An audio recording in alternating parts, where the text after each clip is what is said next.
Cotton barrage నుంచి Godavari delta కాలువలకు జలవనరుల శాఖ అధికారులు సాగునీరు విడుదల చేశారు. తూర్పు, పశ్చిమ, సెంట్రల్ డెల్టాల పరిధిలోని కాలువలకు ఖరీఫ్ సాగునీరు అందనుంది. ప్రాజెక్టు కమిటీల చైర్మన్లు, జలవనరుల శాఖ అధికారులు పాల్గొన్నారు.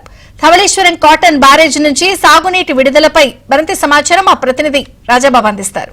రాజాబాబు, ఖరీఫ్ సీజన్కు సంబంధించి ధవళేశ్వరం కాటన్ బ్యారేజీ నుంచి ఈరోజు జలవనరుల శాఖ అధికారులు సాగునీటిని విడుదల చేశారు. ప్రత్యేక పూజలు నిర్వహించి తూర్పు డెల్టా, సెంట్రల్ డెల్టా, పశ్చిమ డెల్టాకు సంబంధించి సాగునీరు విడుదల చేశారు. మనం ప్రస్తుతం ధవళేశ్వరం కాటన్ బ్యారేజ్ దగ్గర ఉన్నాము. ఇక్కడ విజువల్స్లో చూడవచ్చు.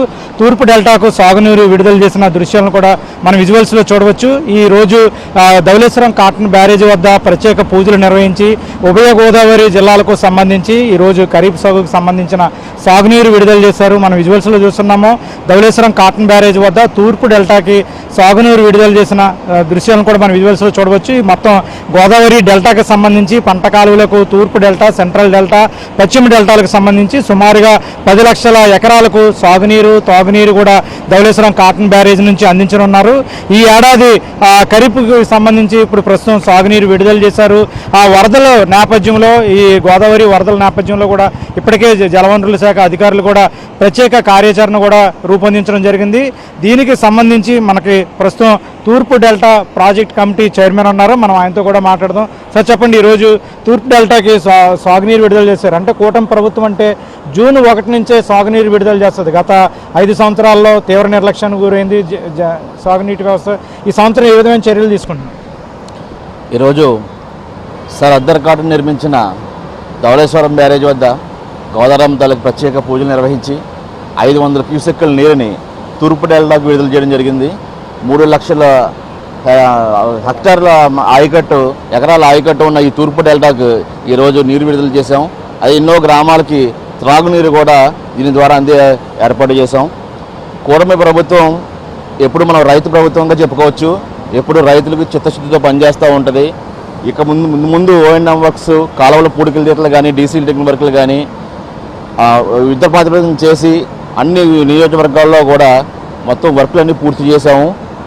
ఖరీఫ్ సీజన్ని ముందుకు తీసుకొచ్చి తర్వాత వర్షాలు, వరదలు ఉన్న ఎద్దడిని రైతుల నుంచి కాపాడడానికి ముందుగా ఖరీఫ్ సీజన్ ముందుకు తీసుకురావడం కోసం ఒక 15 రోజుల ముందుగానే మనం నీటిని విడుదల చేయడం జరిగింది. సార్ చెప్పండి, ఈ రోజు నుంచే సాగునీరు విడుదల చేశారు. ఈ గోదావరి డెల్టాకి సంబంధించి ఓఎన్ఎం కింద ఎన్ని కోట్లతో వర్కులు చేస్తున్నారు? ఇప్పుడు మనం ఈరోజు మన ఖరీఫ్కి నీళ్ళు ఇది విడిచిపెట్టుకున్నామండి. ఇప్పుడే పూజలు అవి చేసి గోదావరి మాతకి మనకి ఓఎన్ఎం పనుల నిమిత్తం మనకి 159 వర్కులు అంటే గోదావరి ఈస్ట్ డెల్టా వరకు సంబంధించి 6,10 లక్షల ఇచ్చారండి మనకి. అవన్నీ కూడా పనులన్నీ కూడా వివిధ స్థాయిల్లో ఉన్నాయి. అంటే తూడు అంటే వీడ్ రిమూవల్, తూడు గుర్రపు డెక్క తీయడం, తర్వాత కాలువల్లో పూడి కది తీయడం, షట్టర్లు బాగు చేసే నిమిత్తము మనకి 6,10 లక్షల ఇచ్చున్నారు. అవన్నీ కూడా పనులు అవన్నీ జరుగుతున్నాయి. ఏంటంటే ఎక్కడ కూడా రైతుకి ఇబ్బంది అనేది రాకూడదు, కాలువల ద్వారా నీరు ఇచ్చే దాని దగ్గర కూడా ఎక్కడ కూడా రైతులకు ఇబ్బంది అది రాకూడదు అని చెప్పి మన ప్రభుత్వం యొక్క దాని ఆదేశాల ప్రకారం కూడా మేము చేసుకుంటూ పెడుతున్నామండి. ఏ రైతు కూడా ఈ ఖరీఫ్ పంటకు సంబంధించి రైతుకి నీరు ఇబ్బంది అది రాకుండా నీటిని సక్రమంగా సరఫరా చేస్తామని చెప్పి తెలియజేసుకుంటున్నాం. ఇది ధవళేశ్వరం కాటన్ బ్యారేజ్ వద్ద ఈ రోజు సాగునీరు విడుదల చేసిన పరిస్థితి. ముఖ్యంగా కూటమి ప్రభుత్వం అధికారంలోకి వచ్చింది కాబట్టి జూన్ 1వ తేదీ నుంచే తూర్పు డెల్టా, పశ్చిమ డెల్టా, సెంట్రల్ డెల్టాలకు సంబంధించి సాగునీరు విడుదల చేశారు. రైతులకు ఇబ్బంది లేకుండా మంచి సాగునీరు విడుదల చేసే విధంగా కూడా అధికారులు ప్రణాళిక రూపొందించారు. ఇది ఈరోజు ధవళేశ్వరం కాటన్ బ్యారేజ్ వద్ద సాగునీరు విడుదలకు సంబంధించిన పరిస్థితి. వీడియో జర్నలిస్ట్ సతీష్తో Rajubabu, ABN Andhrajyothi, Dhavaleswaram Cotton barrage నుంచి.